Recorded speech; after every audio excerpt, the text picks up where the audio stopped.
Hello, beautiful souls. Thank you so very much for dropping by this video. To anyone who's new to this channel, my name is Arthur, and on this channel I talk about the difference between traditional non-duality, aka Advaita Vedanta, and modernized, watered-down non-duality called Neo-Advaita, and specifically the dangers of Neo-Advaita and how to recover from them. So this particular video is near and dear to my heart, or at least this topic is, because someone on Quora asked the following question. Is there any spiritual discipline that suggests suicide or suicide-like salvation? Is moksha or nirvana comparable to suicide? How do I make existence stop without killing myself? Please answer soon. The person who wrote this, I don't know this person well. I've had I think one interaction with them on Quora, and I've taken a look at some of their other answers, and it seems to me from the outside that you or this person got involved in Neo-Advaita. So very briefly, I'm going to share my understanding of what Neo-Advaita is and why it can lead to feeling suicidal or wanting to die. So Neo-Advaita is nothing short or nothing less than someone who's not, excuse me, someone who's not qualified to teach. Whoa. Someone who's not qualified to teach non-duality, who's teaching non-duality. A big part of that has to do with not being well versed in, you could say, the scriptures, but that's not quite the word in Advaita Vedanta. Or in Buddhism, but not schooled. Excuse me. In the classical scriptures, and not grounded in the classical philosophy, and only offering bits and pieces of the philosophy, which lead to not only an incomplete understanding of non-duality, but maybe most importantly, an incomplete map of the non-dual path. So, for example, one very popular type of non-duality is what I call just inquire Neo-Advaita. Excuse me, one popular type of Neo-Advaita is the just inquire Neo-Advaita. And these teachers will say, just practice self-inquiry. That's all you need to do. Wherein Ramana Maharshi very adamantly said that you must prepare the mind first. But these just inquire Neo-Advaita teachers say, no, you don't need any preparations. Just go ahead and inquire. The other type of Neo-Advaita out there is there's nothing to do Neo-Advaita, which is just focused on a very small piece of actual Advaita Vedanta philosophy and excludes everything else. And ultimately, it ends up being nihilism because it traps the person in a really kind of like a mental web or a mental maze. So one of the key things that distinguishes actual non-duality from neo-non-duality is their relationship with desire. So Neo-Advaita will say, get rid of all desire. All desire is bad. Just inquire. That will get rid of desire. That'll get rid of all your interest in worldly things. Whereas traditional Advaita Vedanta doesn't offer a formula. It meets the student exactly where they are and teaches them the principle of Dharma. Now, in Dharma, you don't try and, in the path of Dharma, you don't try and eliminate desires by just getting rid of them. You find healthy ways to meet those desires. In Vedic philosophy, it's said that there's 4 primary drives for security, meaning money and food, pleasure, dharma, and then moksha. So if you bypass the first 2, the desire, the need for security and being able to function in the world, and pleasure, if those 2 are not tended to in a skillful way, then they get repressed. And 2 things happen. One thing is they come out in sideways manners through addictive behavior. And the other thing is a person starts to feel suicidal. I would know. Well, let me backtrack. Then the person gets at war with themselves, because on the one hand, they have the desires. On the other hand, they're trying to use spiritual teachings incorrectly to bypass those desires. You could say to dissociate from those desires. That doesn't work. So like this tug of war starts to happen. And in that tug of war, and in Neo-Advaita philosophy, there starts to develop this anti-life approach to life. Like, life is bad, pleasure is bad, hobbies, family, job, work is bad. And so it starts to become this actually very dualistic way of thinking. And it's not sustainable, and it's not functional. And I speak from experience here, like I'm talking about all these abstract ideas, but I went very far down the Neo-Advaita rabbit hole to where I really lost interest in anything and everything other than trancing out through meditation and philosophy. So the process of recovering from all of this for me has been to well, first of all, associate with traditional Advaita teachers who corrected so many of the errors I had. And there were many, many errors that I had because I studied with Neo-Advaita teachers, but also point out that the path to freedom, to ending suffering, is actually doing one's dharma, discovering what one's dharma, one's duty is, and engaging life in a dharmic manner. This has not been easy. I still resist it somewhat to this day because hobbies, work, friends, relationships, emotions, life is messy. The desire to escape from life has some wisdom to it because there's a whole lot of pain in this, in life, as the Buddha said, a whole lot of dukkha. But the Neo-Advaita approach to ending the pain and ending the dukkha actually creates more dukkha and creates a false sense of like, I'm somehow awake, I'm somehow aware, and yet, but I wasn't able to really function or participate in the world. So that's a little, to the person who asked this question, that's a little philosophical sort of introduction. I hope I tried to keep it very brief. Now, from my heart to yours, Neo-Advaita and studying, thinking about Advaita Vedanta on my own, and studying with these false teachers took me to the brink of suicide and psychotic break over and over and over. I'm here today. I'm very grateful I didn't do it. The process of recovery from it is not easy, but it is possible. It's uncomfortable. I'm not going to lie to you.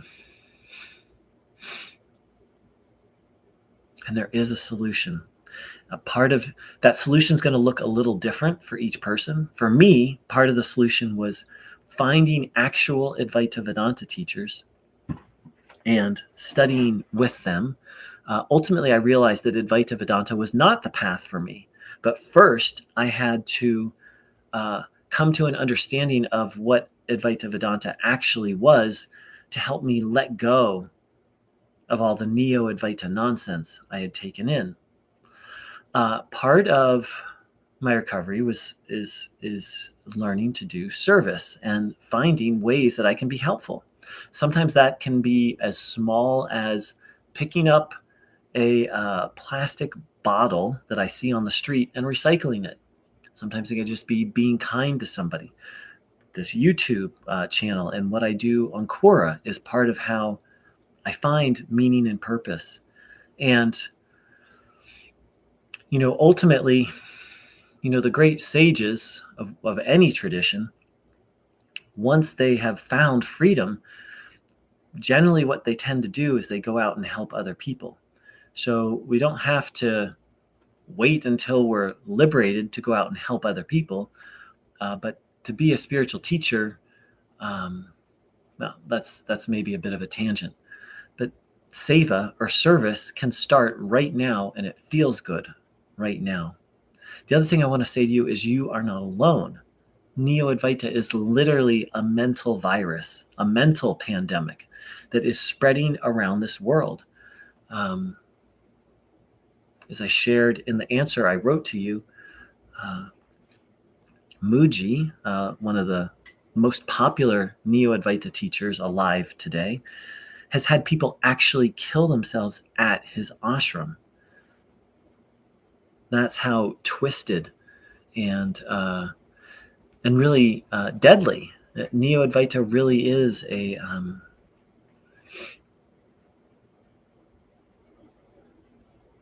kind of death wish. Whereas traditional Advaita Vedanta works from a place of integrating one's body, feelings, thoughts into life and into society, and doing it in such a way that over time attachment is decreased until over time one is ripe for sort of these advanced forms of meditation and you could say metaphysical or spiritual speculation. But one of the teacher who I've spent the most time with, the Advaita Vedanta teacher, said, who I spent the most time with, she taught that Dharma and Bhagavan meaning God or the Lord, Dharma and Bhagavan are non-negotiables on the Advaita Vedanta path, meaning having an understanding and striving to live Dharma and having an attitude of bhakti and devotion are just absolute prerequisites. And Bhagavan and Ramana Maharshi had said very similar things. He used slightly different language. So if you're still watching this, the person who I made this video for,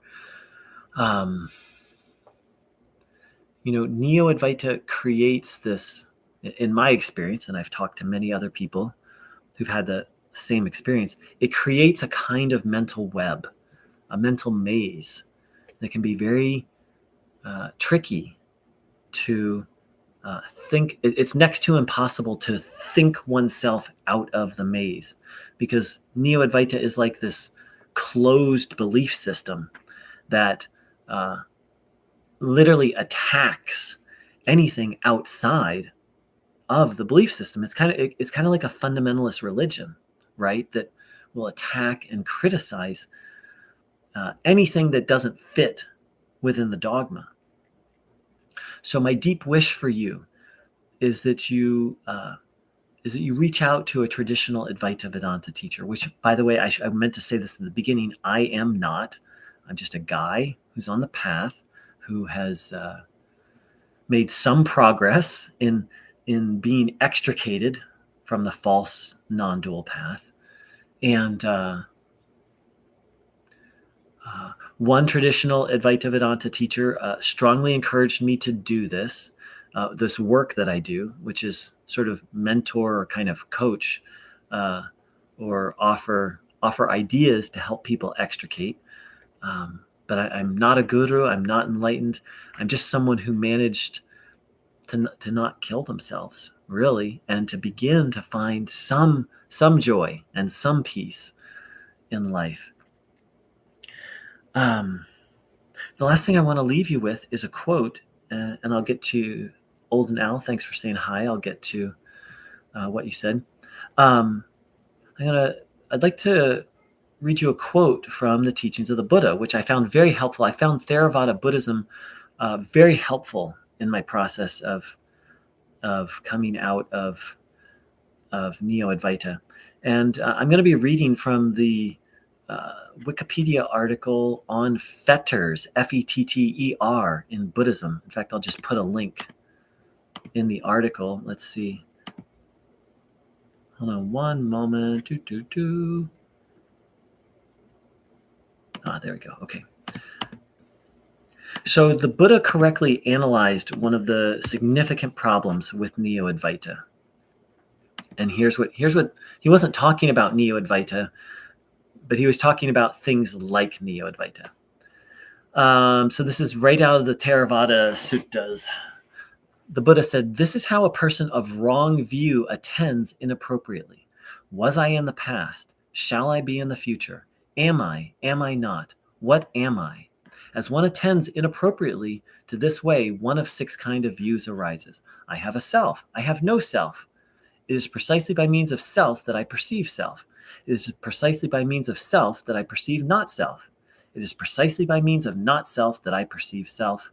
This very self of mine is the self of mine that is constant. This is called a thicket of views, a wilderness of views, a contortion of views, a writhing of views, a fetter of views. Bound by a fetter of views, the uninstructed is not freed, I tell you, from suffering and stress. And of course, Neo-Advaita didn't arise until, the later half of the 20th century. And yet the Buddha seems to have anticipated it by, almost 2,500 years. Because what he described in that quote is exactly what happens with Neo-Advaita.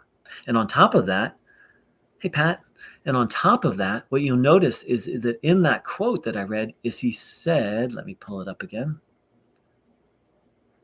Bound by a fetter of views, the uninstructed is not freed. Now, I really highlight the uninstructed piece because I would add to that, if I may be so bold, is to add to the words of the Buddha, it means uninstructed or falsely instructed and self-instructed, right? Because I was going to all these Neo-Advaita teachers, that was the false instruction, and simultaneously then I started to falsely teach myself. I repeated over and over and over the nonsense that I'd heard in these satsangs or that I saw on YouTube videos and drew my own false conclusions.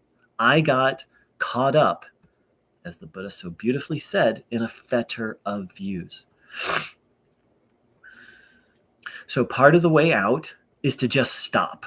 I had to realize that everything I had learned in satsang was actually wrong, that I was falsely trying to teach myself and lead myself. And that was the beginning of the journey for me. So I'm going to take a look at some of the comments here. Olden Al, as an atheist, it breaks my heart that people are being harmed by these so-called spirituality escape routes. Just live and be yourself.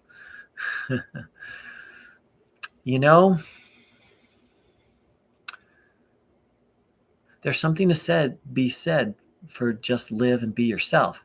And so the only, the tweak that traditional Advaita Vedanta would add to that is live, be yourself, and pursue an ethical way of life and a dharmic way of life that will satisfy your pleasures, that will help you learn how to earn money and be a member of society, and simultaneously move you forward on the spiritual path to where over time you'll have less attachments and then be properly prepared for practices such as self-inquiry, or in the Buddhist Eightfold Path, practices such as samadhi. Thanks for saying hi, Pat. Polydex 108. There may be no easy escape, but there is a need for liberation. Yeah, well said. And so that's the thing is, Neo-Advaita plays on, it's my view that, and it's not just my view, it's the view of Vedic Indian philosophy as a whole, and really of Buddhist philosophy as a whole as well, that our deepest desire is for freedom. That's our deepest desire. Well, in my view and the view of these sages, I agree with them. I didn't come up with that on my own. But that's our deepest desire. And it's like Neo-Advaita teachers say that they're going to satisfy that desire, and they promise that they will, but they end up really not. And they end up leading people, such as myself, and it sounds like the person who I'm responding to their question, deeper down into the trenches of suffering. It's often called, as the Buddha called it, a fetter of views, but it's also, in modern terms, people call it the spiritual ego, where there's this combination of of deep awareness and awakening mixed with deep dysfunction. And it can be very confusing. It can be very, very confusing. I was actually talking to someone online about this. There's a whole movement called the seduction movement, where it's usually men, but women have their own version of it too, where you study basically tricks and techniques to seduce women. And it's highly manipulative because it plays on, if you'll allow me to generalize for a moment, in general, women want a confident, assertive, strong man. Or you could say the feminine wants that. And so these techniques like teach people tricks to kind of like give off the appearance of having that. And so that's kind of the essence of it. And so women fall for it. And that's kind of what Neo-Advaita does, is it emulates and can even give a temporary experience of freedom. And the teacher seems enlightened and talks this talk, but it calls forth to our deepest desire, and then we get hooked because that's what we all want. And because, as I said, it can give you like little small tastes of it, so it can seem genuine. And then once in it, it can be very, very tricky. So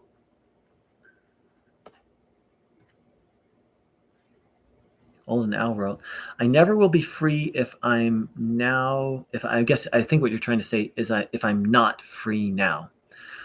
Well, Olden, you're of course welcome to that view. Sort of the Vedic and the Buddhist view is that that it's something that one can work towards, and that it is a process, and it is a path. That yes, sudden liberation can happen, and you read stories about it. And I've even met people through doing this work who've had.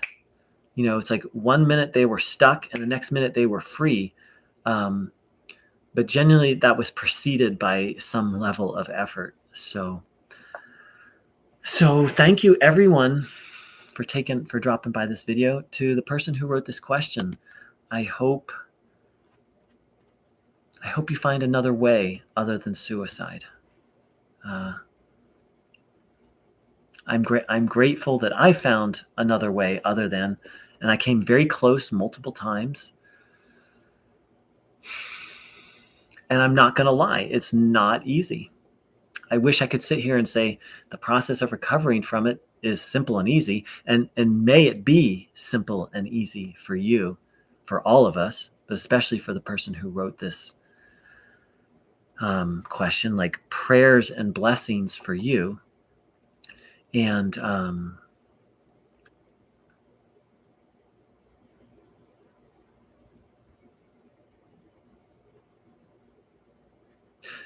one of the places that I've come to is I may never fully recover in this lifetime, and I may never find, deep balance and whatnot, but I can make progress. And I'm very much convinced that reincarnation or rebirth or transmigration is true.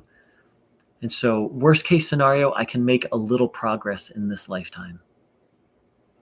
I think the last thing I'll say is that, in my view, false spiritual teachings, and Neo-Advaita is like the king of false spiritual teachings, is an immense growth opportunity. It's the way I like to think of it is it's Maya or illusion or Mara's. It's one of Mara's or Maya's greatest tricks.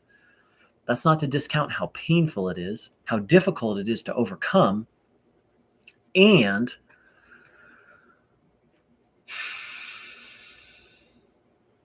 the process of facing it and overcoming it. Because ultimately, isn't that what the spiritual path is overcoming and seeing through illusions?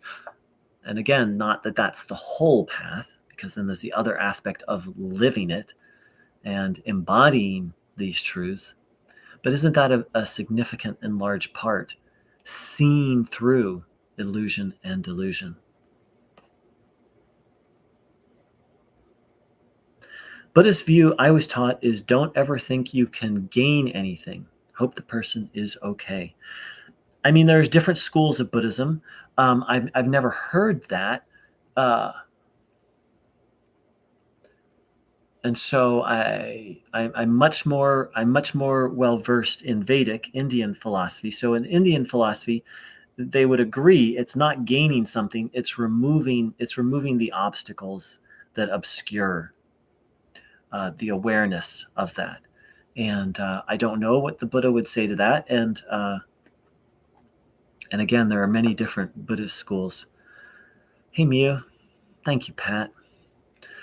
So actually, for those who believe in prayer, let's take a moment or maybe you believe in sending good energy, or just in the Buddhist way of just wishing happiness. Let's wish happiness for this person. Let's ask that not just this person, but everyone who's been duped by Neo-Advaita finds their way, finds a way to make some progress.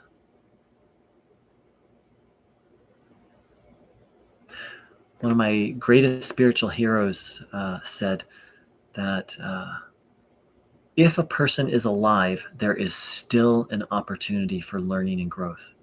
So the person who wrote that, I'm utterly convinced that the fact that you're alive here and now means that there is still the possibility for growth and learning and healing for you. Thank you, everybody, for dropping by this video. Thanks for everyone's participation. Polydex 108, I think it's the first time you've said hello. Same thing to you, Olden Al. And Pat and Mew, your names, you guys have been up here before, and thank you for saying hi. And I wish everyone, excuse me, a little clogged up today. I wish everyone a blessed evening. And to the person who posted this question, thank you. Thank you for posting it. Take care, beautiful beings. Bill wrote, no self is truly an unusual idea to me. Well, Bill, it's an unusual idea to all of us. And the thing is the way it's being presented by most teachers, it's not only unusual, it's untrue. And it's not only unusual and untrue, it's actually harmful. The way that it's being presented by these neo-non-duality and even neo-Buddhist teachers is very, again, not only untrue, or I'll say contradictory to the actual teachings, but it's harmful. So just to summarize again, or to read again this quote from the Buddha, this is how a person of wrong view attends inappropriately. Was I in the past? Shall I be in the future? Am I? Am I not? What am I? The Buddha said this, and that those questions lead to other false views. And then the Buddha said, this is a thicket of views, a wilderness of views, a contortion of views, a writhing of views, a fetter of views. Bound by a fetter of views, the uninstructed is not freed, I tell you, from suffering and stress. So the way a lot of people are teaching non-duality, and sadly it's starting to even creep into the Buddhist world, are teaching this thing that there's no self. It's not for me to say it's false, because as I said before, I'm not a guru. But what I can say, and I can point you to places where you can verify this for yourself, it's completely contradictory to the actual source philosophy. And I can tell you from my own experience and the experience of many, many people I've spoken to, that these teachings are harmful. They can feel good in the short run, but ultimately they're actually very, very harmful. Blessings to all. Thanks so much for joining in.